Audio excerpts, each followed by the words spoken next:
Salve, salve galera! Estamos aqui para mais uma rodada de entrevistas nesse canal que vocês já devem estar muito familiarizados, mas hoje vai ser um pouco diferente. Hoje a gente caprichou um pouco mais e se não tiver carregando esse vídeo aí é porque a gente trouxe gente de peso aqui para participar conosco desse bate-papo, que é um bate-papo mais pastoral, um bate-papo que vai te trazer para mais perto da comunidade cristã e vai fazer você entender um pouco de como que funciona essa questão do pastoreio, de lidar com vidas, de lidar com as maiores controvérsias da vida dentro da igreja. Então, eu já quero chamar para a nossa roda de conversa esses três cabras bons aí, ó, pastor Alain, pastor André, pastor Breno, teríamos também o pastor Arthur, só que o pastor Arthur disse que justamente por resolver questões pastorais, ele não poderia estar aqui conosco. Já temos aqui duas caras conhecidas aqui do nosso canal, pastor André, ele participou do nosso programa, um dos programas inaugurais, que foi o episódio 02, o Cristão e o Arminianismo, e o pastor Alain Werneck, também conhecido muito de vocês aqui, e lá do Instagram também, participou do nosso programa 03, que foi o Cristão e o Evangelho, né? Queria que vocês se apresentassem um pouquinho, depois o Breno vai se apresentar já, que é a cara nova aqui do nosso programa, mas pastor André e pastor Alain, respectivamente, se apresentem, por favor, mais uma vez para o pessoal. Amém. Graças a Deus a todos. Meu nome é André de Sá Pereira. Sou pastor da Primeira Igreja de Nazareno, aqui em Maceió. Eu sou pastor há 23 anos e também coordenador teológico no Seminário Teológico Nazareno. Estamos também na aventura de escrever alguns livros e, acima de tudo, servo de Deus. Glória a Deus. Pastor André, só me fale como é que a gente adquire seu livro, meu querido. Mas o meu livro ainda está meio complicado ainda, porque eu imprimi pela Amazon e para trazer para cá, só de frete taxa vai ficar muito alto. Né? Mas tem um e-book aí, né, disponível? Agora tem o e-book que já está disponível, precinho R$5. Um livro muito bom, é um livro baseado em pesquisas feitas em relação às obras de Armínio e aonde ele foi que ele se baseou para escrever acerca do arminianismo, né? A base dele, a base histórica, a base teológica e filosófica. Show de bola. Eu adquiri esse livro do pastor André aí para refutá-lo. Quem me conhece sabe que eu sou o cara mais enérgico, tento quebrar pau com o pastor André, mas o pastor André é sempre muito sereno, sempre ali respondendo com muita paciência, que eu sou o cara mais revoltado aí. Muita gente diria que eu sou enjaulado, mas não sou não. Pastor Alain, meu filho, tem as honras, por favor. Olá a todos, paz a todos. Como já foi dito, meu nome é Alain Werneck, sirvo ao Senhor como pastor auxiliar aqui na Igreja de Nazareno em Salvador. Sou carioca, já há alguns anos aqui na Bahia, depois de ter rodado um pouquinho aí. E talvez o meu título mais infeliz é ser amigo do Moás. É o adjetivo mais pejorativo que alguém poderia ter. Breno, meu filho, você é a cara nova, queria dar boas-vindas para você e fiquei muito feliz quando você aceitou o convite, porque você, assim como eu, tá nessa jornada aí um pouco mais tempo que eu, né, de ser pai, então sei que é corrido, e antes eu te julgava, Breno não participa de nada, e agora que eu sou pai, agora entendo o seu lado. Mas se apresente aí para a galera e seja muito bem-vindo. Obrigado, graça e paz. Eu sou o Breno, sou amigo de Moás, certo, também, posso carregar esse nome. Conheci Moás quando ele era irmão do fogo, sabe? Mas Jesus pegou ele de jeito.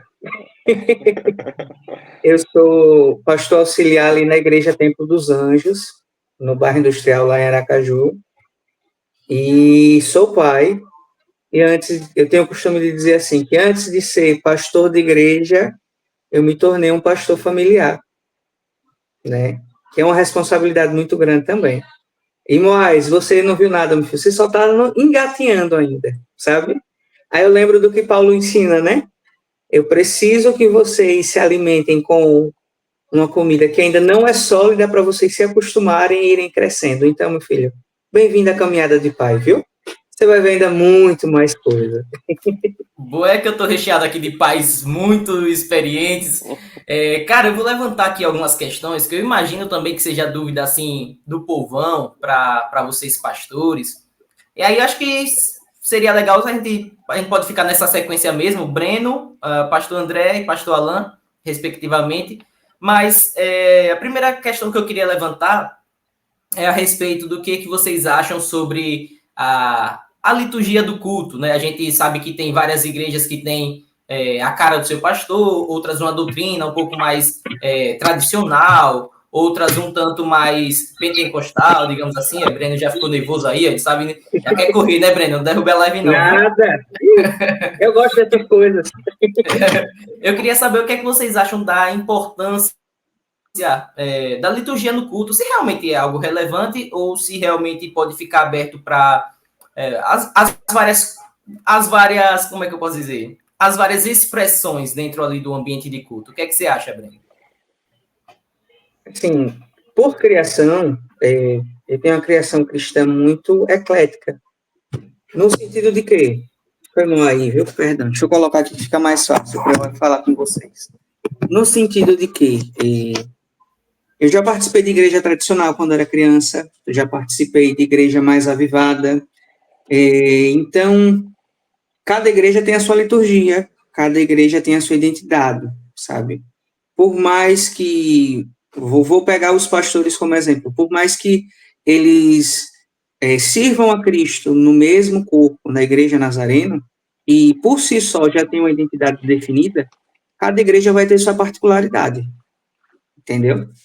E hoje, eu faço parte de uma igreja que ela não tem tanta tradição, mas ela bebe de fontes históricas, né? Mas você sabe que a nossa criação é batista, então eles terminam sendo um pouco mais tradicionais em alguns aspectos, porém em outros eles terminam sendo muito mais avivados ou pentecostalistas, acho que é esse o termo, certo? Então, eu concordo com o que você disse, vai muito da identidade do pastor, vai muito da identidade de quem está à frente, vai muito da identidade de quem é o pregador. Concordo com você, a minha opinião não reflete a opinião do canal, tá? Mas cada igreja vai ter sua particularidade nesse sentido. É necessário, sim, que a igreja obedeça a liturgia, até para se manter a ordem, porque nós precisamos fazer um culto racional a Cristo. Então, não é de qualquer jeito. Porém, dentro dessa ordem, cada pessoa vai carregar o seu valor para aquilo. E aí eu passo a palavra para o pastor. Mas, no caso, você acha que, por exemplo, a gente encontra em várias igrejas, por exemplo, a Assembleia de Deus, que é uma igreja que eu já participei muito na minha infância, assim, só visitando, nunca fui membro, mas eles têm um momento de oportunidade, digamos assim. Aí tem um momento da irmã cantar, outro de pregar e tal, para você, tipo, normal, vai depender de cada pastor e de cada forma que cada igreja se expressa, no caso. Sim, sim, sim. No caso da Assembleia de Deus, como você citou, a Assembleia de Deus, se não me falha a memória, eles têm cultos específicos e momentos dentro desses cultos específicos para isso. Por exemplo, nós aqui na igreja, há alguns anos atrás, adotamos a ideia do quê? Fazer um culto de talentos. Nós não fugíamos da liturgia do culto, no sentido de quê? De ter uma pregação, de ter uma palavra, mas nesse culto em específico, nós abrimos a oportunidade para a pessoa que quer louvar, para a pessoa que quer fazer uma saudação, tudo isso para incentivar a igreja a desenvolver seus dons. Porque uma coisa muito interessante, e às vezes até muito difícil, é mostrar para os irmãos que a igreja não é do pastor, que a igreja não é de quem está no altar. Pelo contrário, a igreja é um corpo, e como você faz parte desse corpo, os seus talentos, os seus dons que Deus te deu, também precisam ser colocados em práticas para adorar a Deus. Então, eu acredito que em determinado momento do culto, ou em um culto específico, ou em momentos específicos, a igreja possa, assim, dar oportunidade para os irmãos para que ele adore a Deus com o seu talento e com o seu dom.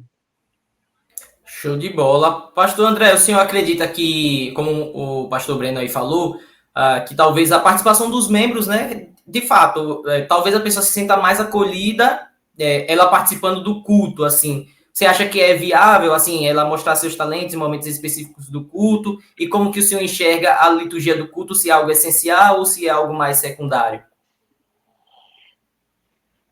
Eu acredito assim.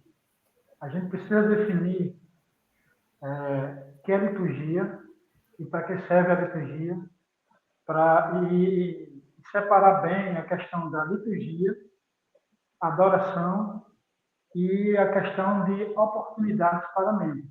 Eu acho que são três coisas distintas. Eu acredito que você pode dar esse suporte que você está falando para os membros sem ter a necessidade de alterar a liturgia bíblica, né? Existe uma liturgia bíblica e a gente não pode fugir dela. Isso aí é uma coisa que eu bato muito em cima, que eu gosto muito. Eu, particularmente, algumas pessoas me perguntam sempre: pastor, só acha de teatro na igreja? Aí eu pergunto: você quer a minha opinião? Você quer a opinião bíblica? Ou você quer uma opinião que favoreça a igreja? Existem essas três coisas, né? Ou aí a pessoa: não, a sua opinião. Na minha opinião, eu acredito que, por exemplo, teatro e dança não servem como liturgia, biblicamente falando. A liturgia bíblica a gente não pode deixar de negar. Quando reunir, um traga um louvor, outro traga uma palavra, um testemunho, e outro uma exortação ou profecia, que no sentido bíblico que Paulo fala, é a própria pregação. Então, aí está, digamos assim, o modelo de liturgia. Então, isso é liturgia. O que é muito, muito confundido é a liturgia com a adoração, né? A liturgia leva à adoração. Eu não acredito muito que a liturgia leve à adoração, porque, no meu ponto de vista, a adoração é algo muito mais profundo do que apenas aquele momento em que você está reunido. Acho que a adoração tem a ver com comportamento cristão extra-reunião, consagração extra-reunião, modo de ser do cristão. O seu modo de ser, parecendo com Cristo, você está adorando a Deus. Quando você se aproxima cada vez mais das atitudes de um cristão, então você está adorando a Deus. Então, as pessoas linkam muito a adoração, a música e a liturgia. É algo que eu não linko tanto, eu não acredito tanto que seja dessa forma. E em relação a dar oportunidade, eu creio que você pode trabalhar a oportunidade. Eu sou uma pessoa que gosto muito de dar oportunidade, principalmente na igreja, para pessoas crescerem e tal, mas há mecanismos para isso. Você não precisa prejudicar a liturgia em si para dar oportunidade para pessoas. Porque eu vejo da seguinte forma: se você pega uma pessoa que não tem uma compreensão básica da palavra de Deus, para ela ministrar na frente uma palavra, levar uma mensagem, eu acredito que você corre um sério risco dessa pessoa cometer vários equívocos doutrinários. Então, isso precisa ser trabalhado extra-liturgia. Isso precisa ser trabalhado de uma forma mais específica, né? Num novo momento, num novo instante, para que, claro, a gente nunca vai usar as pessoas totalmente preparadas, mas pelo menos que elas tenham uma base mínima da doutrina bíblica. Show de bola. Eu vou dar depois a oportunidade para caso vocês queiram comentar, falar um do outro, se quiserem também. Eu vi que Breno já fez um olharzinho assim.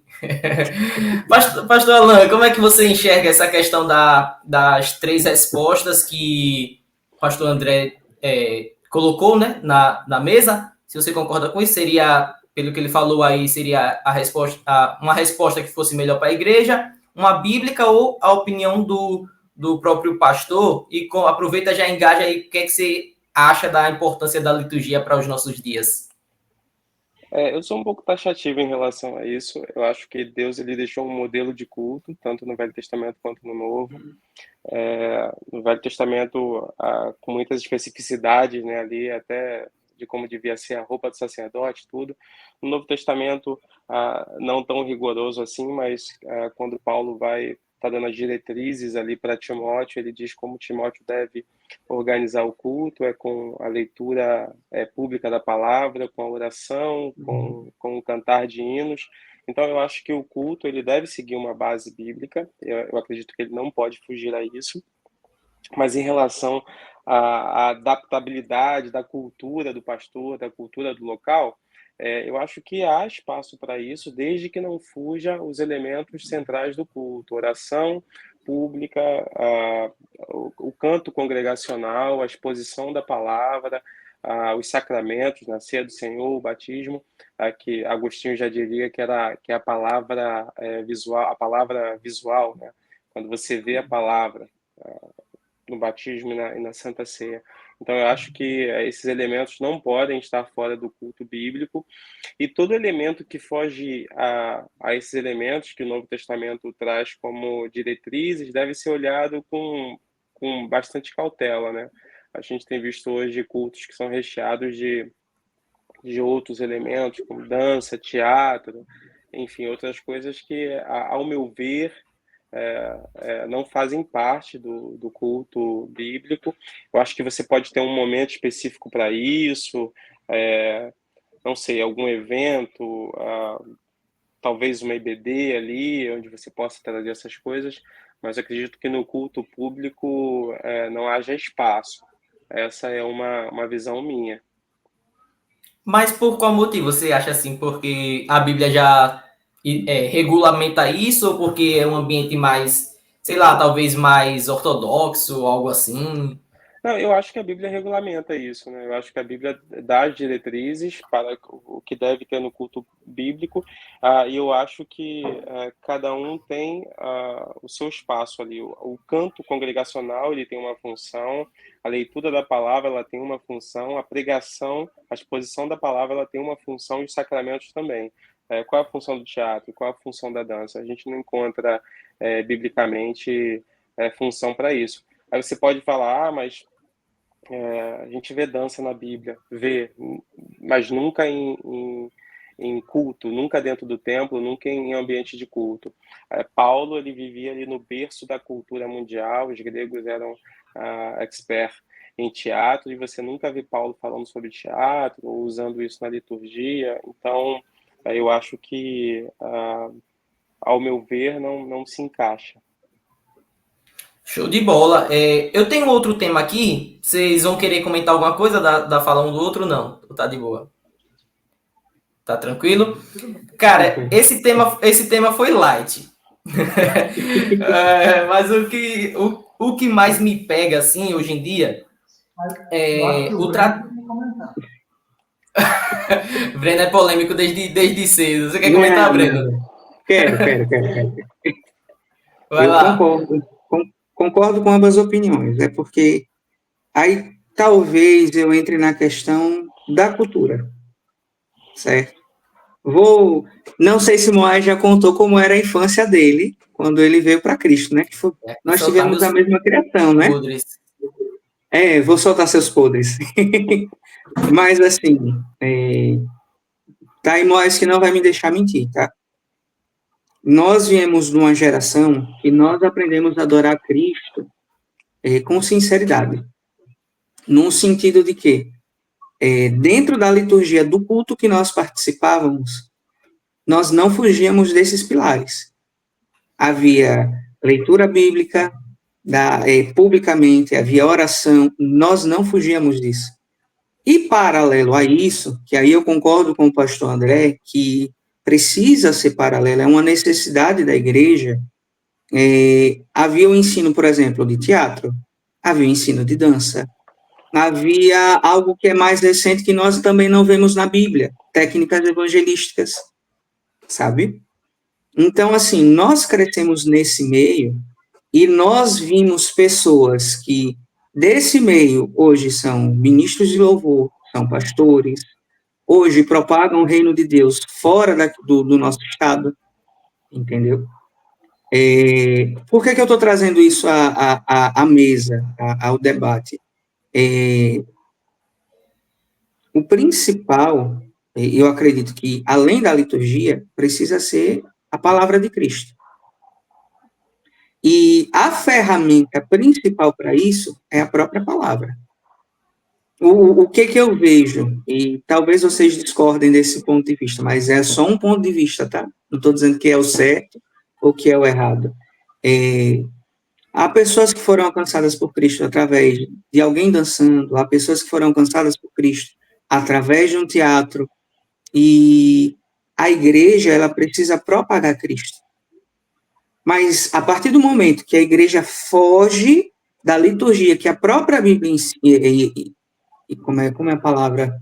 Que a própria Bíblia, ela coloca como correta, que ela institui, essa é a palavra que eu estava buscando, eu acredito que ela deixa de pregar a palavra, sabe? Dentro do culto que nós participávamos, havia momentos em que um teatro era apresentado, em que uma dança era apresentada, porém, o principal, que era a palavra de Deus, que era a liturgia, não deixava de ser pregada, não deixava de ser respeitada. Então, eu acredito que seja esse um ponto, talvez a contrapor a opinião dos dois. Mas, o principal tem que ser a palavra de Cristo. Porque Paulo, ele nos ensina o seguinte: nós somos cartas vivas de Cristo. E talvez, no sentido de liturgia, mais do que o que a pessoa vai ouvir dentro do culto, ela vai observar o seu exemplo de como você carrega Cristo. Então, é só um ponto de vista.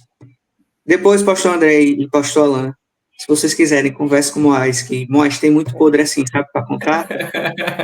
Quando ele era pequeno. Repare como é o sujeito. O sujeito fala um monte de coisa discordando, depois, se vocês quiserem, se resolva com o Moaz. É brincadeira. Resolvam com o Moaz, tá? Mas, assim, eu concordo com os dois pontos de vista, e é algo, assim, que, como a igreja que eu pastoreio, né, como auxiliar, é uma igreja pequena, a nossa maior luta, por assim dizer, é com que as pessoas compreendam que a palavra de Cristo, ela não é só no momento do culto ou da liturgia, ela também é fora. Aí, por isso que eu citei a questão da cultura de quem está à frente da igreja. Porque ela não vai fugir do que a Bíblia institui, mas ela vai adaptar para a cultura da igreja. E aí, eu lanço a palavra, Moisés. Show de bola, cara. Pastor André, o pastor Alan fez uma carinha assim, mas aí eu vou mudar de tema, senão a gente vai ficar nesse tema aqui a vida toda. Vai ser o ponto todo. Eu vou inverter, então, começar com o pastor Alan, o pastor André e depois o Breno, para a gente ir voltando. Pastor Alan, uma das coisas que pega hoje em dia, uma das críticas, e ao meu ver, uma crítica realmente pertinente que o mundo faz à igreja brasileira, é em relação ao tratado da igreja com relação aos homossexuais que vêm para a igreja e que a igreja ela tenta impor, né? Levantou-se muito debate também no meio político a respeito de uma chamada cura gay. Inclusive, queria saber se você acredita nisso, nessa questão de cura gay, e se, por exemplo, se Jesus, ele de fato liberta o homem da homossexualidade, não apenas de sua prática, mas da sua homossexualidade como um todo, e como que a igreja deve receber essas pessoas? Tá, eu não acredito no termo cura gay porque a homossexualidade não é uma doença, né?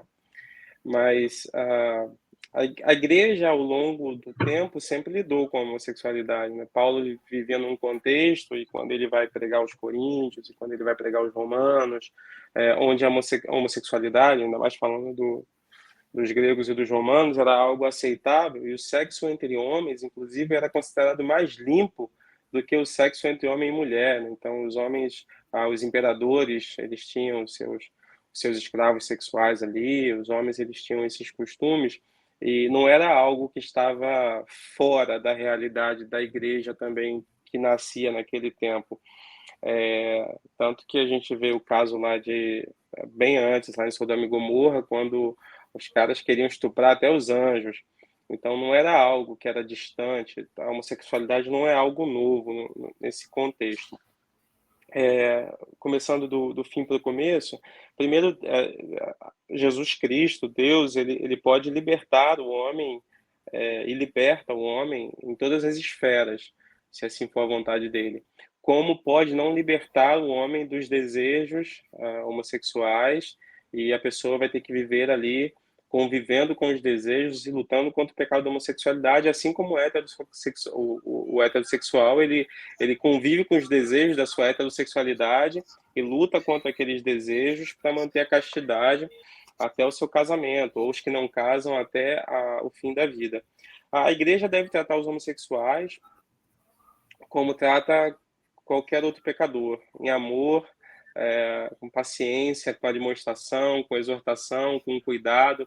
Mas na questão da homossexualidade em si, a gente tem um algo a mais, um que a mais, que é o estigma.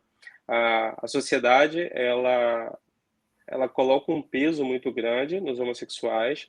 O próprio homossexual, ele já carrega esse estigma. E quando eu digo que é homossexual agora, não necessariamente o praticante, a pessoa que tem o desejo homossexual, que sente atração pelo mesmo sexo, ela mesmo convertida, mesmo vivendo uma vida de piedade, uma vida de santidade, ela carrega esse estigma e às vezes até uma culpa por sentir aquilo, e a igreja deve abraçar essa pessoa, deve acolher essa pessoa e amar como ama qualquer outro pecador. E o tratamento deve ser de acordo deve haver equidade, né? O tratamento deve ser de acordo com a característica da pessoa, né? Eu não vou tratar um irmão que tem uma deficiência numa área da mesma forma que eu trato outro irmão que tem uma deficiência em outra área, né? Então a gente deve cuidar de acordo com cada pessoa. E a igreja deve, sim, se livrar do preconceito, se livrar das amarras que são postas, e ao invés de colocar mais julgo sobre essa pessoa, deve cuidar, deve amar, deve trabalhar mais perto, aconselhando e lidando com ela de forma mais próxima possível, porque, sem dúvida nenhuma, desejos sexuais são muito mais latentes, são muito mais perniciosos e poderosos do que outros desejos, né? Tanto a Bíblia é muito taxativa em relação a isso, até do que em outros pecados. Então, eu acho que sim, deve ter um acompanhamento mais de perto e um cuidado especial com os homossexuais que vêm até Cristo. Show de bola. Pastor André, é coerente dizer que um homossexual ele será salvo, ou o senhor acha que essa frase ela não faz sentido? Camarada, ele gosta, né? Ele gosta de me instigar em mim, né? Veja bem, a gente dizer que o homossexual vai ser salvo é uma premissa muito superficial. A gente precisa entender o que essa frase significa. Se é o homossexual regenerado por Deus, como o Alan falou, porque o adúltero, por exemplo, ele, para poder ser salvo, ele precisa deixar o seu adultério. Concorda comigo? A Bíblia deixa claro. Os adúlteros não herdarão o reino de Deus. Isso aí é tão claro. Mas nesse sentido dos adúlteros, por exemplo, um adúltero regenerado, por consequência, ele não é mais um adúltero. Um homossexual regenerado, ele continua homossexual? É onde eu quero chegar. Então, para a gente definir isso aí, a gente tem que saber se de fato ele deixou de ser, ou pelo menos deixou de praticar, porque o que culmina é mais a prática do que os desejos. Eu não acredito que ninguém vá ser condenado por causa dos desejos em si. Entenda. Depois ele não sai dizendo, não, o pastor está dizendo que a gente pode ter desejo à vontade. Não, entenda bem. É como a Alan explicou, é algo dentro, é um pecado que vem de dentro, é um pecado contra si mesmo, contra o seu corpo, então é muito complicado de ter o controle, precisa realmente de uma ação do Espírito Santo. Mas o desejo em si, ele não é o pecado em si, como Tiago explica. Tiago diz que nós pecamos quando damos lugar ao desejo. E esse pecado consumado gera morte. Há um ciclo vital aí do pecado. E que se ele é cortado no desejo, então ele não se configurou pecado. É isso que a gente precisa entender. Sentir o impulso só não é pecado. Agora, o que eu vou fazer com esse impulso é que vai definir a minha vida eterna ou não. Parece até que eu estou colocando no homem, né? Eu digo definir a vida eterna no sentido de obedecer aquilo que Cristo colocou para ele ou não. A graça sobre ele, para que ele consiga resistir a esse desejo, para que ele consiga vencer esse desejo. Então, ele precisa entender que dentro da igreja, a prática ela não é algo que pode ser, digamos assim, não vou falar de tolerância, mas eu vou falar assim, normal. Não é uma prática normal para cristãos. Isso ele precisa entender. Né? Desde já vou logo dizendo, porque eu sou contra a igreja inclusiva. Por que sou contra? Porque eu acredito que você não vai ser pode... cancelado, viu? Não tem problema não. Eu já sou cancelado desde que nasci. Para Cristo, desde que eu nasci para Cristo, eu sou cancelado. Não tem problema não. Mas veja bem, por que eu sou contra a igreja inclusiva? Por quê? Porque o conceito da igreja inclusiva não é incluir o pecador para que ele mude a prática. O conceito da igreja inclusiva é incluir o pecador para que ele continue na prática. Aí não. Aí esse conceito de inclusividade não existe na Bíblia, de forma alguma. Se a gente for levar o pé da letra, né, eu acho que você concorda comigo, se a gente for para as traduções bíblicas, a gente vai ver que o reino de Deus não é inclusivo, ele é seletivo. Primeiro ponto, a gente precisa entender isso aí. Ele é seletivo. Jesus escolheu uns. Deus, durante todo o tempo, escolheu pessoas. Olha aí, calma. Eu sabia que ele ia falar isso. Mas eu já te falei que a gente não tem problema com escolha em arminiano, principalmente escolha de Deus. A gente não tem problema com escolha. Deus escolhe. E ele escolhe quem quer da forma que quer. Isso aí é uma verdade bíblica. A gente não pode fugir disso. Então, a gente precisa entender que a igreja ela é seletiva nesse sentido. Agora, por ser seletiva, a igreja não pode ser intolerante nem farisaica. Está me ouvindo? Nem tolerante nem farisaica. Acho que é o microfone. Deixa eu mudar aqui só o fone, rapidinho. Aqui eu estou ouvindo direitinho. Pronto. Mas aí... Então, aí vai. Ela não pode ser intolerante no sentido de condenar a pessoa. Eu preciso separar a prática da pessoa. Eu preciso amar a pessoa porque ela está vindo até Cristo para querer uma transformação. E se eu for preconceituoso com a pessoa, eu vou, ao invés de ajudá-la, eu vou jogá-la mais e mais no mundo, nas práticas do mundo. Agora, essa pessoa que vem até Cristo precisa entender que, ao chegar em Cristo, a vida dela tem que ser pautada pelo que a Bíblia reflete no seu coração. Ela precisa dar espaço para que esse desejo pecaminoso, agora eu lembro esse desejo pecaminoso seja controlado pelo Espírito Santo. Se não houver esse controle, então aí a igreja falhou na sua missão de pregar o evangelho real, e a pessoa também não entendeu, ou a pessoa não entendeu que a pregação do evangelho, ela é transformadora. Não pode deixar de ter isso aí. E outra, para encerrar, como o Alan falou, todos lutam contra o pecado. Todos que estão do meio, não é só os homossexuais. Todos lutam contra o pecado. O pecado é latente, ele está à espreita.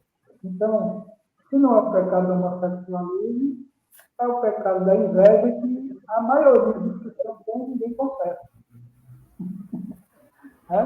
Esse é um pecado oculto lá dentro, é o direitinho que um bocado de gente tem na igreja. Mas eu duvido alguém estar na frente de Deus.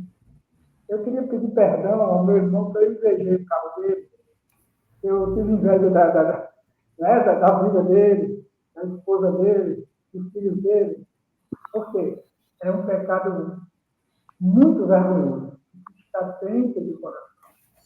Então, essa luta, a gente precisa explicar aos homossexuais que ele vai travar até a vida de Cristo.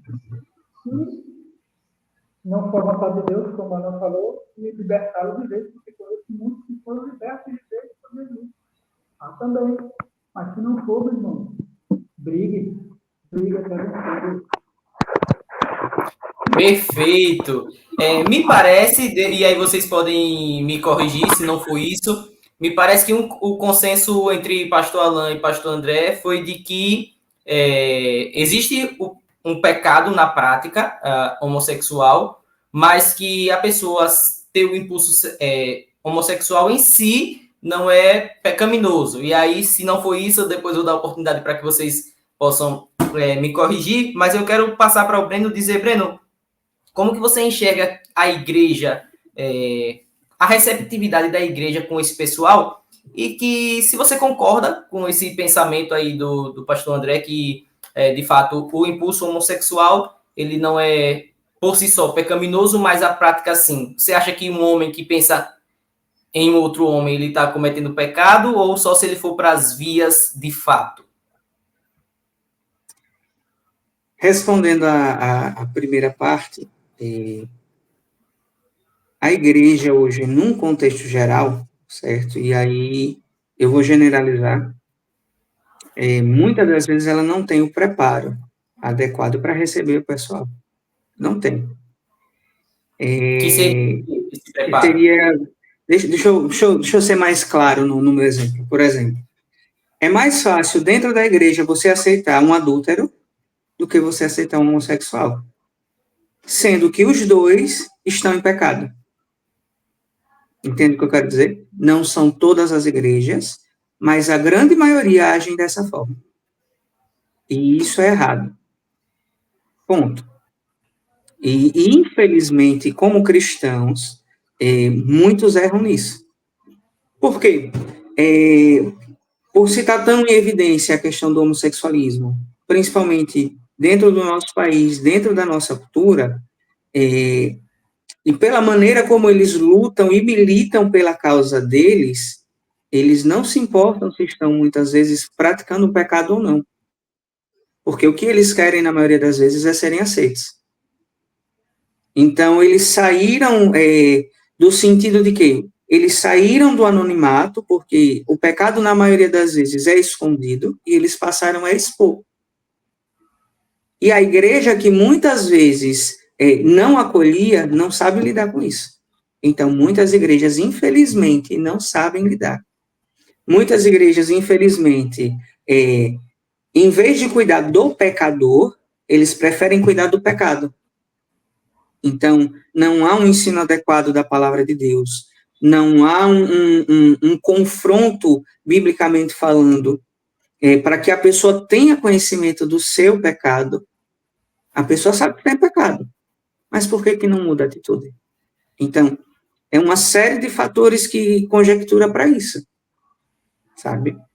Me refaça, Moés, por favor, a segunda pergunta, que eu acabei me esquecendo aqui. Foi se você considera que o pecado da homossexualidade ele está só na prática, ou se ele vem um pouco antes, ali, quando está no seu desejo. Vamos lá. A palavra de Deus nos ensina que se nós pensamos, nós pecamos.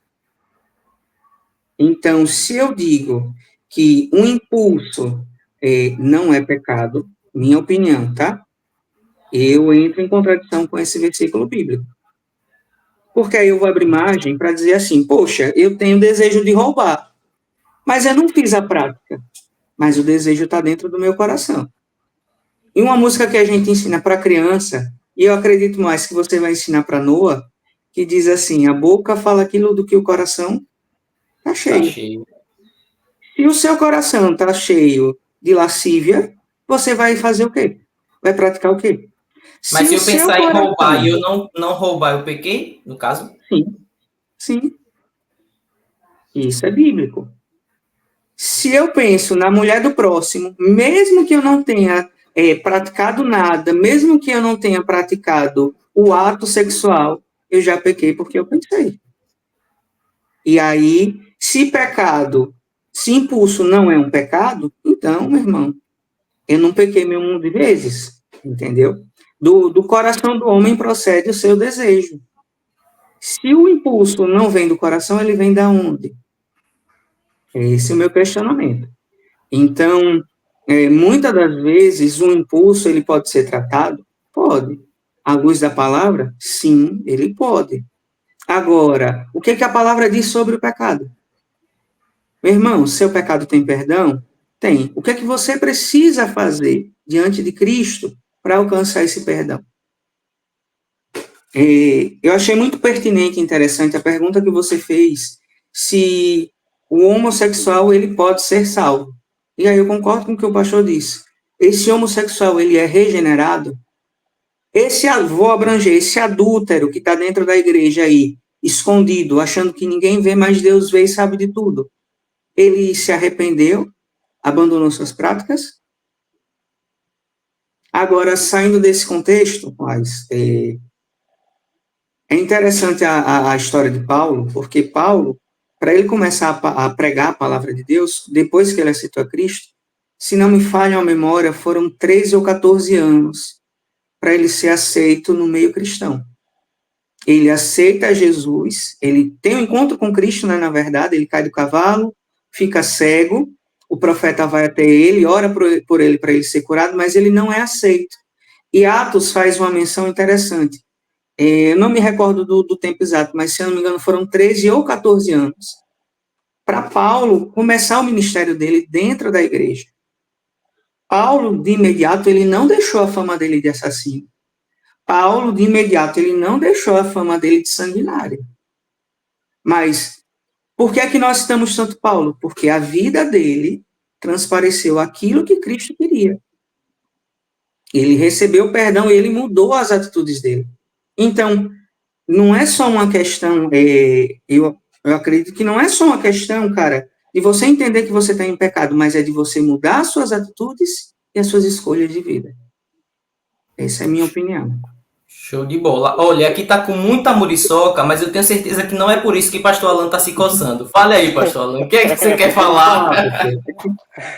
Só em relação ao pensar pecou, não é, me permita discordar, pastor Breno, não é, quando a Bíblia fala a esse respeito, não é o simples pensar, porque senão a gente viveria em pecado 24 horas por dia. É dar vazão ao pensamento. E dar vazão ao pensamento não necessariamente significa praticar fisicamente. Então, por exemplo, um homossexual é quem tem o desejo pelo mesmo sexo. Ponto. Então, o cara pode ter o desejo pelo mesmo sexo e não praticar. Ele pode ter o desejo pelo mesmo sexo, a tentação vir, ele não dá vazão à tentação. Ele não está em pecado. Ele vai lutar contra esse desejo dentro dele, talvez pro resto da vida. Alguns Deus vai libertar e ele não vai ter mais desejo, vai passar a desejar a mulher, no caso do homem, e o homem no caso da mulher. Outros não, outros terão que lutar o resto da vida contra esse desejo da homossexualidade. Mas não é questão de eu pensei, eu pequei. Não, eu dei vazão a esse pensamento na minha cabeça, eu levei esse pensamento e concebi esse pensamento, e conceber o pensamento não significa necessariamente eu atuar fisicamente em relação àquele pecado, às vezes na cabeça, às vezes você olha para uma mulher, pecou? Não. Aí você começa a desejar, começa a fantasiar, você começa, pronto, o pecado veio, mesmo que você não tenha concebido aquele ato fisicamente. Porque se a gente for colocar nessa questão de apenas pensei e pequei, aí complica muito. Aí todo mundo tá ferrado. Eu compreendo. Pastor André quer falar? Perdão, pastor, pode falar. Deixa o pastor André falar aí. Quero só dar mais uma informação em relação a isso. Pastor, A Bíblia não... Oi? o microfone que não dá para ouvir. Com fone estava melhor, pastor. Estava melhor com fone, pastor. Não dá para ouvir o senhor sem o fone. Eu estou com fome. Está ouvindo agora? Está bem distante. Acho que desligou.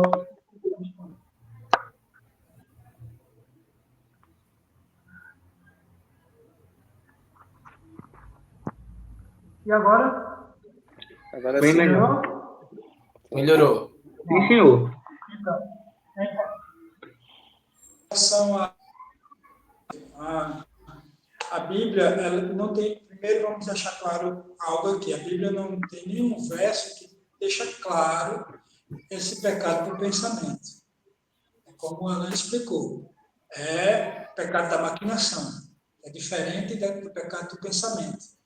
É quando você maquina algo que você pensou, porque pensamento, biologicamente falando, é uma reação química impossível de deter. Então, é impossível de a gente cortar, né? Antes que ele surja. É impossível. Segundo, Mateus 19, que o pastor Breno citou, né? Quando Jesus fala acerca daquele que olhar para a mulher e seu coração desejar, veja bem, há um diferencial aí. Aquele que olha e em seu coração deseja. O que é coração, naquele contexto? O centro das emoções. Né? Os gregos, ou melhor, a sociedade da época de Cristo, melhor dizer, eles tinham como o coração o centro das emoções, porque quando você se apaixona, você sente aonde? Né? Um friozinho na barriga. Então, ali está mais como você conservar um sentimento por uma mulher casada. Veja que já muda, já dá uma conotação bem mais profunda. Aí, você não pode olhar para uma mulher casada e se apaixonar por ela. Entendeu? Porque se você se apaixonar por uma mulher casada, aí é um pecado. Você precisa confessar a Deus e deixar. Entendeu? É um sentimento que é construído. A gente precisa deixar isso bem claro. Como o pastor Alan falou, se apenas o fato de pecar ou de pensar me levasse a pecar, nós já somos totalmente depravados. Então, iríamos ser piores que demônios. Não tinha como mesmo, de jeito nenhum, a gente sair do estado que a gente está. Entendeu? Então, a gente precisa deixar isso claro, porque senão a gente vai também estar jogando um jogo muito forte. Uma coisa que você falou que eu também discordo.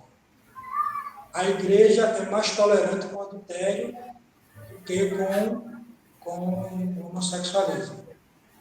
Assim, eu discordo que a igreja seja tolerante com qualquer pecado. Se existe igreja tolerante com qualquer tipo de pecado, ela precisa rever os conceitos. Entendeu? Precisa rever completamente. Eu não acredito que uma denominação toda, eu não acredito numa denominação bíblica, toda essa denominação vai colocar no seu estatuto, ou no seu manual, lá dizendo, uma tolerância em relação a quem é adúltero. A gente pode pontuar dentro da denominação alguns líderes que colaboram com isso. A gente tem que pontuar isso aí. Que eles estão errados. Entendeu? Completamente errado. Por exemplo, olhar para, eu vou citar aqui, a Igreja do Nazareno. Ah, mas a Igreja do Nazareno, a Igreja A, a Igreja B foi tolerante com critério X e Y. Mas essa não é a postura da denominação.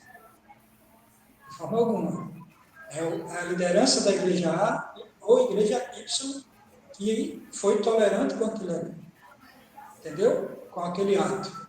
Agora, o que é que a gente precisa também definir? É por isso que eu disse, separar a pessoa do pecado. A igreja tem uma prática, e isso é com todos os pecadores que eu abomino. Qual é a prática que a igreja tem com quem peca? Tira de todos os cargos, não abomino a questão de tirar dos cargos, não é isso não. Eu abomino a questão de tira todos os cargos, considero o cara como espúrio, parece que o cara é um leproso, ninguém da igreja dá suporte para ele, o pastor não visita, os irmãos não visitam, ninguém, parece que o cara foi tirado da comunhão. E eu acho que não é por aí. Se a pessoa confessou o pecado, se submeteu a uma disciplina da igreja, ele já está com o coração contrito. Aí você vai punir ele mais uma vez, jogando ele lá no canto, não querendo nem que ele se aproxime dos irmãos. Aí, esse ato eu acho condenatório, completamente. Devemos trazer uma disciplina até um pouco rígida? Sim, concordo. Acho que tem que estar lá na frente, tem que sair. Porque lá, como já citou, há uma liturgia, há uma adoração, há um exemplo a ser seguido. E a pessoa, no momento, não está sendo exemplo. Tranquilo, trouxe escândalo para a igreja. Acho que a pessoa precisa ter um coração arrependido, sim. Contrito, sim. Verdadeiramente arrependido e contrito. E ter a consciência de que ele prejudicou o seu mau testemunho, prejudicou o bom andamento da comunhão da igreja, tanto a comunidade como com a própria igreja. E em outras igrejas mais. Ele tem que ter esse peso, essa consciência. Agora, dê a mão, meu irmão. Ajude ele a vencer aquele momento, a estar perto, orar com ele, se realmente ele quer. Claro, tem aqueles que pecam e não querem nem saber mais, e tudo esses aí, eu realmente considero que esses têm que ser até excluídos, se possível, porque eles vão trazer novamente escândalo para a igreja. Mas o arrependido, o contrito, o que submeteu a autoridade da liderança da igreja, submeteu a disciplina e está cumprindo, esse precisa ser ajudado para que ele possa voltar à comunhão e olhar e dizer, eu errei, a igreja é séria, por isso que me disciplinou, mas também a igreja me ama, porque os irmãos estão do meu lado. Essa é a minha opinião. Show de bola. Breno, você foi citado, quer falar alguma coisa ou quer já passar pro... Pronto, vamos pro próximo então. Já estamos chegando a 1 hora, então vou fazer só mais uma rodada. E aí, como o Breno começou uma vez, o pastor Alan começou uma vez, vou começar por pastor André e a gente vai Breno e finaliza com o pastor Alan. Pastor André, como que o senhor enxerga a importância da expressão dos dons dentro da igreja, né? A gente falou um pouco sobre liturgia, falar um pouquinho, estender um pouquinho agora a respeito dos dons, acredito que não tenha nenhum sensacionista aqui. Só um instantinho, Moraes, que o meu fone, eu acho que, deixa eu ir nas configurações aqui, eu acho que ele não está pegando o meu fone. O microfone até agora tá tranquilo, agora só não sei se vai ouvir. Pronto, tá. Eu estou ouvindo baixinho, mas dá para ouvir. Pode falar. Pronto. A gente falou um pouco sobre liturgia, sobre essa questão. Você vê que 1 hora de live foram só 2 temas, mas para a gente finalizar, como que o senhor enxerga a expressão dos dons hoje em dia? A gente está falando de um ambiente mais eclesiástico ali dentro da igreja, mas vamos expandir. Pode ser fora, se o senhor acreditar que também ele pode ser expresso fora do ambiente, assim, da igreja, digamos assim? Como é que você enxerga que deve ser essa expressão? Você quer saber se eu sou continuista? Não, eu imagino que o senhor seja. Eu quero saber como o senhor acha que tem que se dar a expressão desses dons, já que o senhor é continuista. É, eu acho assim, primeiro eu sou continuista, né? Eu vou responder a minha própria pergunta. Agora, de que forma eu sou continuista? Alan falou uma coisa quando a gente estava debate semelhante a esse lá no grupo de teologia que eu achei muito interessante. E os dons são dados de acordo com a necessidade da igreja, e no primeiro período havia uma necessidade maior, principalmente o dom de línguas, né?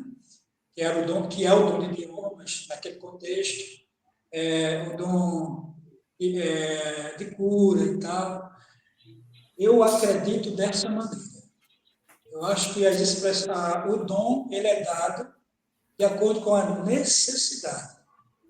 necessidade da igreja, dado por Deus de acordo com a necessidade. Não é algo que eu vejo muito hoje em dia como sendo um selo de santidade. Se você tem o dom de línguas, então você é muito santo. Se você não tem, meu irmão, tem é meio carnal. Você tem que buscar. Se você tem o dom de revelação, que eu não acredito no dom de profecias como no Antigo Testamento, aquele arauto que recebia de Deus e passava para o povo. Eu não vejo base bíblica para isso, porque na Bíblia a gente vê que Parece que encontramos um dom que cessou, hein? Olha só. Não, mas é porque não é que eu seja isso, é que eu sou bíblico. A Simões Bíblia, gosta, viu? se você observar na Bíblia, o dom de profecias que Paulo fala não tem nada a ver com o dom de profecias do Antigo Testamento. Isso aí a gente não pode fechar os olhos para isso aí. É totalmente diferente. Então, os dons, Deus pode revelar nos dias de hoje, até um pecado dentro da igreja pode. Mas o que eu mais vejo hoje em dia são revelações de WhatsApp, de Instagram, de Facebook, em que a pessoa vai lá e pesquisa a vida da pessoa e fica trazendo aquelas informações para chocar a pessoa, né? É mais um golpe psicológico do que uma revelação em si, com o intuito de escravizar, de deixar a pessoa presa e olhar para aquele pseudo-profeta como sendo alguém muito santo, que faz parte de um grupo muito específico. Eu tenho uma postura muito, muito crítica em relação a essa questão de pastor André, o senhor pode orar por mim? Aí eu pergunto, meu irmão, e você já orou por você? Não, porque a sua oração, não, a minha oração não é maior do que a sua. De forma alguma. Eu não tenho uma oração maior do que ninguém. Eu não estou mais perto de Deus do que ninguém por ter o ofício pastoral.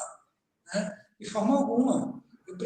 As pessoas precisam entender que não tem mais mediador. O pastor ele não faz a função do sacerdote do Antigo Testamento. Não é essa a função. A função pastoral não é essa. A gente precisa entender isso. Como é que era no Antigo Testamento? Alan, que é perito nisso, ele sabe muito bem, pastor.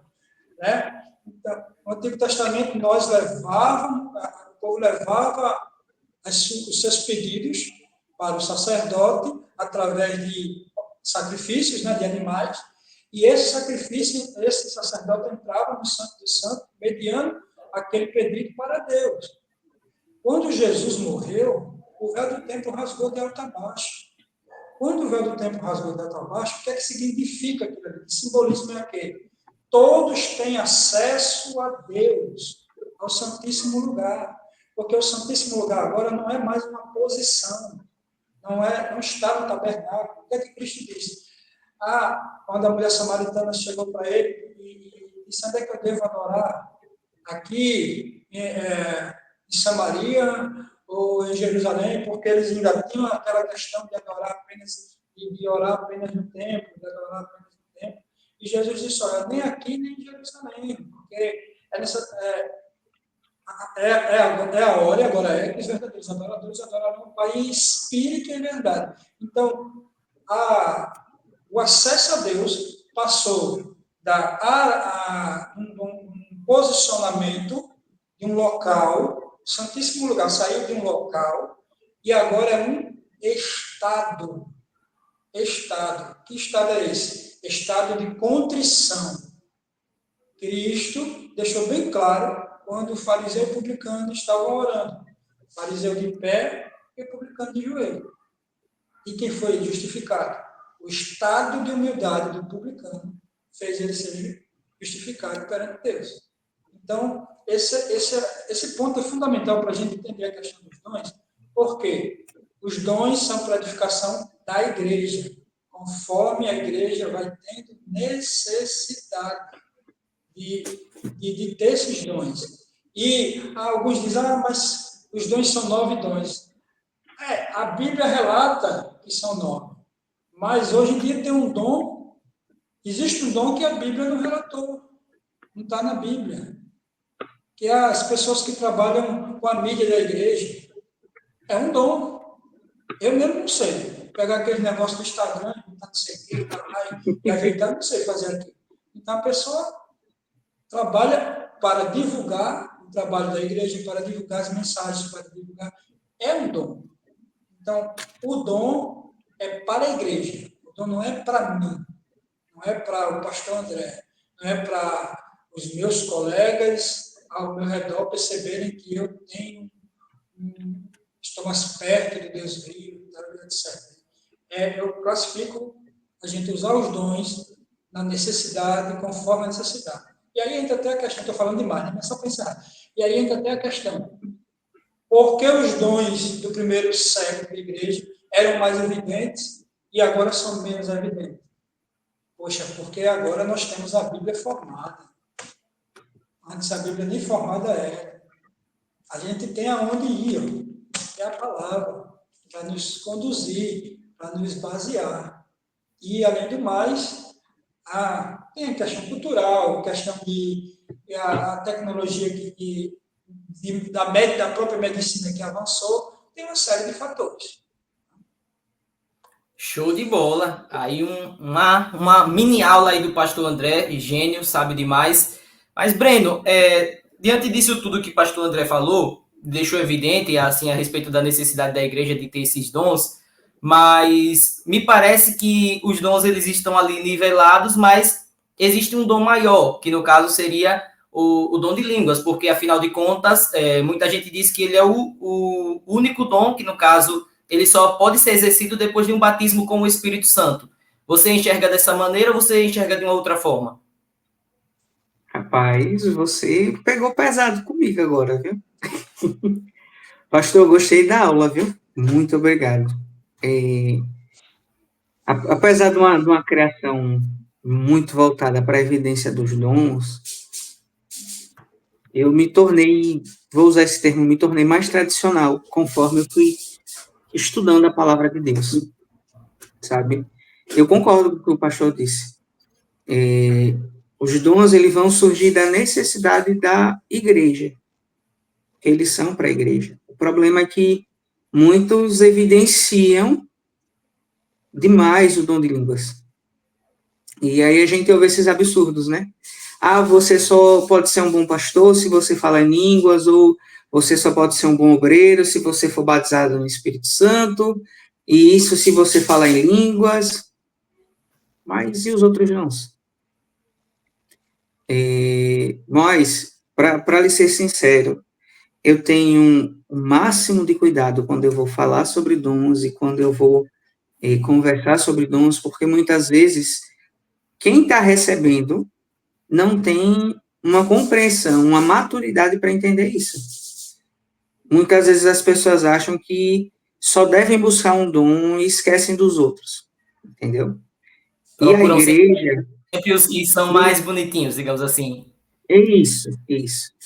E aí, quando você vai procurar, muitas das vezes, o histórico de pessoas assim, o que mais evidencia logo de cara? É o dom de línguas.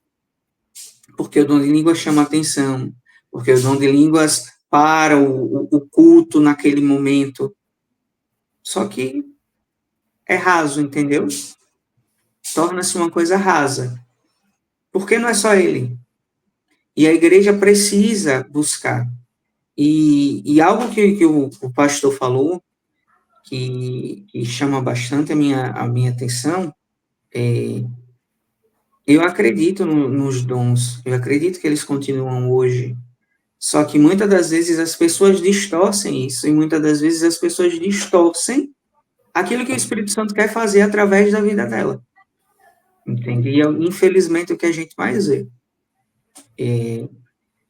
Pastores, eu vou falar, talvez não tenha acontecido na igreja de vocês, mas já aconteceu na nossa igreja, há muitos anos atrás, de uma charlatã entrar lá na igreja e enganar muita gente da igreja, fazendo curas, falando em línguas que ninguém entendia, fazendo coisas que mais... Hoje a gente tem a maturidade para dizer assim, é um charlatanismo, mas na época muita gente foi enganada, na época muita gente foi levada porque achava que era um dom do Espírito, porque era um dom que veio de Deus, e não era. Então, a maturidade vem conforme nós conhecemos a Cristo, e nós conhecemos a palavra. E, pastor, é justamente o que o senhor disse. No primeiro século não tinha Bíblia. E os dons se evidenciavam muito mais do que hoje por causa da necessidade, que não é que hoje não tenha necessidade, mas é porque hoje a necessidade existe, mas as pessoas fazem mau uso. E qual é o cuidado que eu tenho, que eu ensino lá na igreja? Meu irmão, o Espírito Santo vai testificar em você. Não é o pastor, não é o obreiro. Se o Espírito Santo testificou em você, que você tem algo para falar, por exemplo, para o pastor André, o mesmo Espírito Santo que está falando com você, testificou em você, vai testificar para ele. E assim a gente segue. Porque o Espírito Santo é o mesmo. Independente se você é calvinista, arminiano, se você acredita na continuidade ou não, o Espírito Santo independe disso. E ele testifica em mim, em você, em todos nós. Quanto à questão dos dons, para encerrar minha fala, porque eu estou curioso para ouvir o pastor não falar, então, o cuidado que nós temos, o cuidado que eu tenho, e eu tomei isso para mim, é o seguinte, vou pegar um exemplo, tá? Se eu falo em línguas, para eu falar em público, alguém precisa interpretar, porque é isso que a Bíblia ensina. Senão, a edificação é só para mim. Isso é orientação bíblica, Paulo ensina isso. Não adianta eu falar em público, não adianta eu falar no meio dos louvores ou no meio da pregação da igreja, se não tem quem interprete. Porque senão vai ser palavras jogadas ao vento. Entendeu? Quanto à questão dos outros dons, pastor André, divulgue seu livro, fale com o pessoal da mídia, certo? Mas por que eu estou dizendo isso? É engraçado, a gente brinca, né, com esse novo ministério e tudo mais, mas eu trabalho, profissionalmente falando, eu trabalho como designer gráfico, eu trabalho com essa parte de divulgação de internet, tá? Não estou fazendo propaganda não, tá? Mas por que eu estou dizendo isso? Tornou-se um canal de propagação do evangelho muito bom. E aí eu gosto de fazer uma comparação, com todo respeito, o senhor que é mais velho do que eu, tanto na fé quanto em idade, o senhor pegou mais a época da rádio do que eu. E não sei se o senhor lembra dessas coisas, né? Eu ouvia meu pai dizer isso, que na época da rádio, as pessoas, muitas das vezes, ouviam a rádio uma vez só, falando de Jesus uma vez só, e aceitavam Cristo naquela vez. E continuavam firmes até o fim. Pronto. A internet se tornou a nova rádio. Entendeu? Não está na Bíblia, tá? Isso não tem para onde correr. Mas é um meio que o Senhor tem, que nós temos para falar do amor de Cristo. E outra, não se preocupe com estética, não se preocupe se o Senhor não sabe mexer. As melhores bênçãos saem das pessoas que acham que não tem preparo. Eu acredito nisso. Que palavra é esse, pastor André, dizendo que não acreditava mais no dom de profecia? É a opinião de Moás, tá? Não estou falando sobre isso, não. Mas, assim, E foi algo que eu estava até comentando com alguns irmãos lá na igreja. O cuidado que nós não temos, muitas vezes, com os dons. A gente valoriza o que é de fora, valoriza o pastor de fora, porque tem uma palavra boa, porque sabe falar em línguas, ele ora, a pessoa é curada. Tá, mas e o pastor que está ali com você, cara? Exercendo o dom que Cristo instituiu na vida dele para amar e cuidar você. Você tem valorizado? Esse é o ponto. E essa é a minha fala, que senão vai mais umas 2 horas aqui. Show de bola! Aí descobrimos aí mais um dom de Pastor Alan, garoto do computador aí, renegando o dom dele. Mas, Pastor Alan, vamos encerrar essa rodada aqui com o senhor. Eu acho que houve um consenso aí entre o pastor Breno e o pastor André de que Deus dá o dom de acordo com a necessidade da igreja. E aí eu pergunto ao senhor se eu tenho o dom de curas, Deus não me envia para uma igreja que não precise desse dom, ou se eu for para essa igreja, esse dom em mim ele é esvaziado. Tá mutado o seu microfone. Vamos lá, vamos por parte. Primeiro que eu não sei me definir se eu sou um cessacionista meia-boca ou um continuista com ressalvas. Porque eu não acredito... Meio lá, meio cá. Eu não acredito na continuidade dos dons tal qual se prega hoje, nem acredito no cessacionismo dos dons. Quando a Bíblia traz lá a lista dos dons, né, os novos dons espirituais, depois Paulo estende um pouco lá para 21, alguns interpretam como 24 dons, que inclui lá dom de mestre, dom de administração, para pastores e tal, dá uma lista de dons. Muitos desses dons a gente vê hoje nas igrejas, e, por exemplo, o dom de pastor e mestre, a gente vê bastante, mas quando a gente se trata de alguns dons específicos, eu acho que Deus ele separou um povo num tempo específico, num propósito específico para o uso daqueles dons. E esses dons hoje não é que não existam, mas já que não há necessidade para esses dons. Então, a gente pode ver acontecer cura, como a gente vê, obviamente, mas eu não acredito necessariamente que alguém hoje tenha o dom da cura tal qual tinha no Novo Cara, Testamento. você consegue, desculpa atrapalhar você, mas você consegue definir, então, para a gente o que seria dom, só para a gente ter uma clareza? Só para concluir, como, por exemplo, a sombra dos apóstolos curavam. Eu não acredito que isso exista hoje. Dom, de maneira banal, é um presente que Deus dá, uma dádiva que Deus dá ali para uma pessoa específica ou algum contexto com a comunidade para uso espiritual com o propósito dele, né? Então pode ser um dom de cura, dom de profecia, o dom de línguas estranhas, o dom de interpretação de línguas.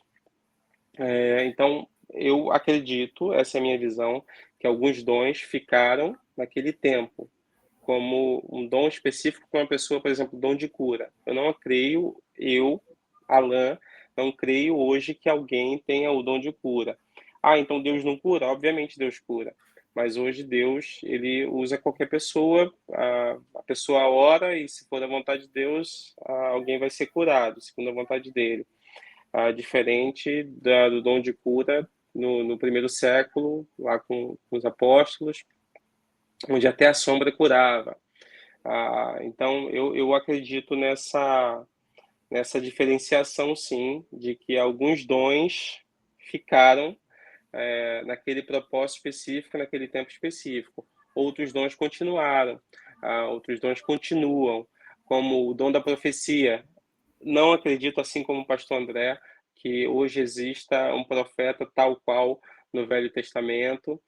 O último foi João Batista, naqueles moldes, depois veio Jesus. O profeta hoje, diferente do profeta do Antigo Testamento, que predizia algo da parte de Deus para o futuro e que iria acontecer, isso não existe mais. Hoje nós temos profeta, mas aquele que admoesta o povo, que exorta o povo segundo a palavra de Deus. Esse é profeta. Hoje se alguém chegar dizendo que vai acontecer no futuro, é evidente, né? Tem que ser orar por ele, para ele se converter. Mas, pastor André, aí, ó, vou botar o fone para falar. Mas, respondendo a sua pergunta, qual foi a sua pergunta?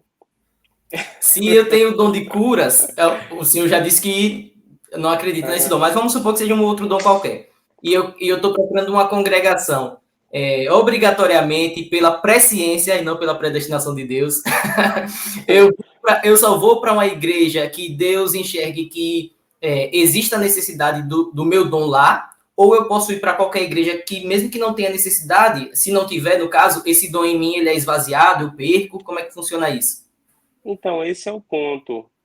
Se não há necessidade desse dom, por que Deus vai te dar esse dom? Se não há Não, no caso, necessidade para desse uma dom. congregação específica, no caso. Vamos supor que eu carrego em mim o dom de, sei lá, de cura mesmo. E aí eu estou procurando uma congregação. Eu me mudei, estou procurando uma congregação e tem lá a congregação do Nazareno. Só que lá muita gente é curada a todo instante. Então, necessariamente, não é o problema daquela igreja. Então, Deus não vai deixar que eu vá, ou se eu for, eu perco esse dom de cura, já que não é uma necessidade da igreja. Aí você pergunta para Deus, cara.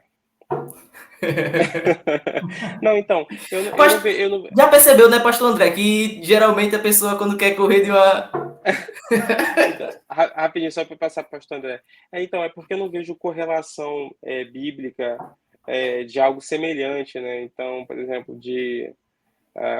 para trazer com um contexto assim mais próximo, Pedro tinha esse dom quando falava num tal lugar, mas naquele outro lugar não precisava do dom, ou Paulo tinha esse dom só falando aos de Tessalônica, mas não tinha esse dom falando aos Coríntios. Então, eu não consigo fazer uma correlação bíblica em relação a isso. Mas se Deus deu o dom para uma pessoa, e Deus dá dons, certamente é para o uso. Então, Deus não vai deixar que você fique com esse dom aí em desuso, né? Mas fala, pastor André. Pastor André tem mais só para passar para o pastor tempo de André. casa. Só para passar para o senhor, pastor André. Só para saber de vocês três, bem rapidinho, pode ser até uma resposta objetiva. No caso, a pessoa que tinha um dom, por exemplo, um dom de cura, ela poderia exercer esse dom, vocês acham que ela poderia exercer esse dom quando ela bem entendesse? Tipo, eu vi um coxo lá, como os apóstolos faziam, quero curar esse cara, então levante e ande em nome de Jesus. Vocês pensam assim ou isso é meio banal? Pode ser objetivo, sim ou não? Hoje eu não acredito nisso. E você, Breno? Hoje também não acredito nisso. Então tá joia. Vai lá, pastor André, para a gente concluir, que já bateu 1h20. É bem rapidinho. Primeiro é que a questão eu não entendi bem em relação à profecia. Não entendi se concordava ou discordava. Concordo com o senhor. É que eu não entendi do caso do fone. Mas isso mesmo. Segundo, em relação ao dom de cura. Eu sei exatamente como o pastor Arão. Eu não acredito que exista mais um ministério de cura. Esse ministério que era dado aos apóstolos, específico para eles usarem, eu não acredito dessa forma. Eu acredito que existe a cura, e Deus pode curar, de acordo com a sua vontade, e até mesmo usar a medicina para curar. De uma forma até muito mais, digamos assim, usual. Né? Hoje em dia, eu vou dar um breve testemunho em relação a mim, né? Que eu tive um problema, como se não fosse natural, né, Moai? E pastor Nazareno, pior ainda. Tive um problema de inflamação muito séria e não conseguia, já tinha ido para um bocado de especialista, não conseguia obter a cura disso aí.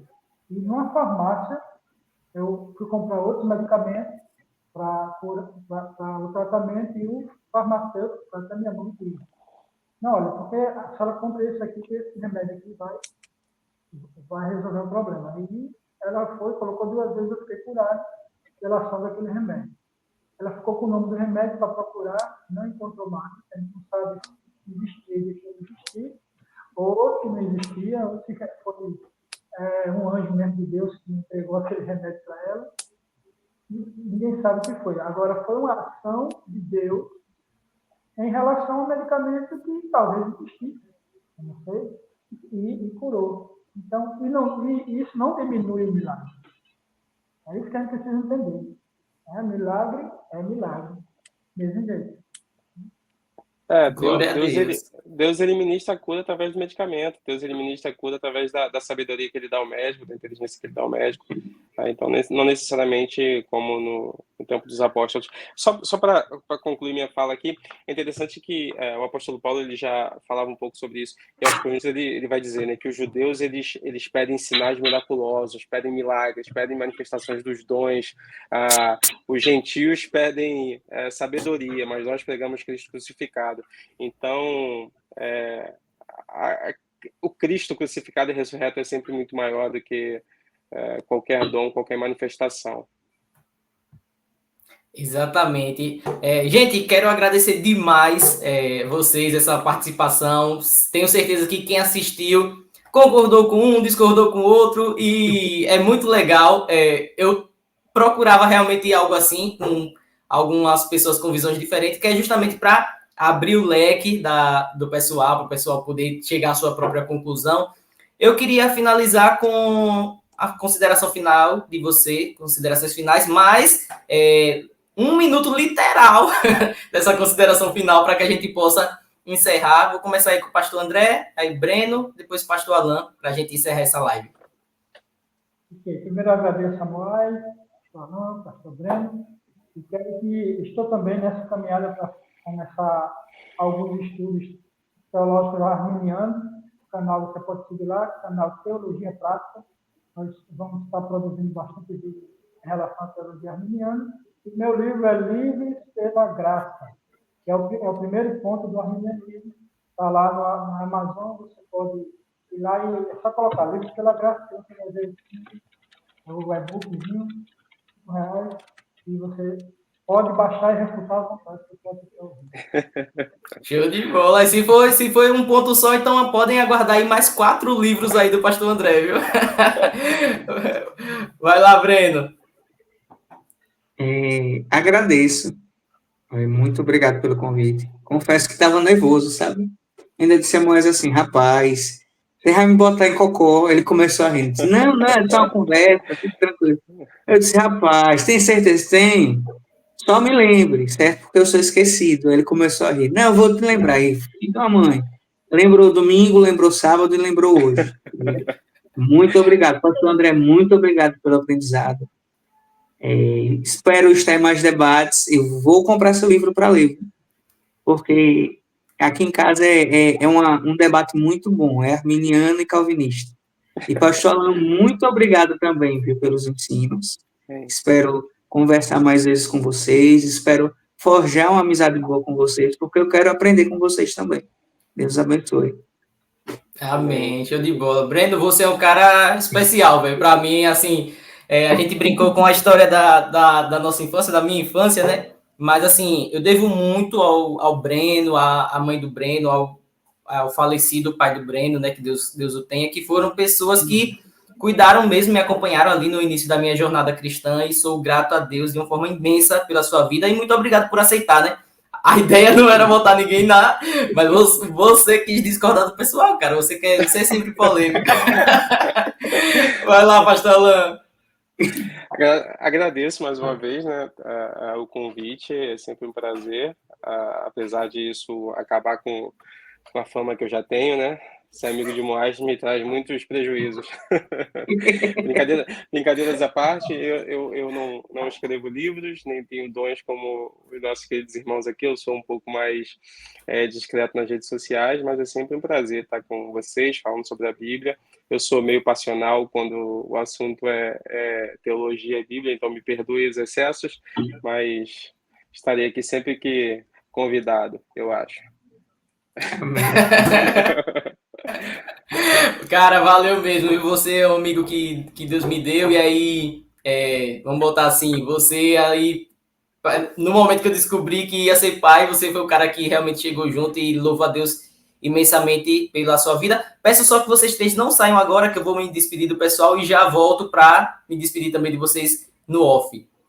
Galera, vocês que foram abençoados por esse programa, por essa entrevista, diz aí com quem que você concordou mais, com quem que você discordou, quem é seu novo melhor pastor de internet. Peço que vocês vão lá nas redes sociais, né, desses pastores, né, para querer, se quiserem tirar alguma dúvida a mais com eles. E compartilha, se inscreve no canal, curte, deixa o seu like. E quero sempre reforçar que a opinião dos entrevistados não reflete necessariamente a opinião desse canal. Que Deus abençoe a todos vocês, um forte abraço e até a próxima, se Deus quiser.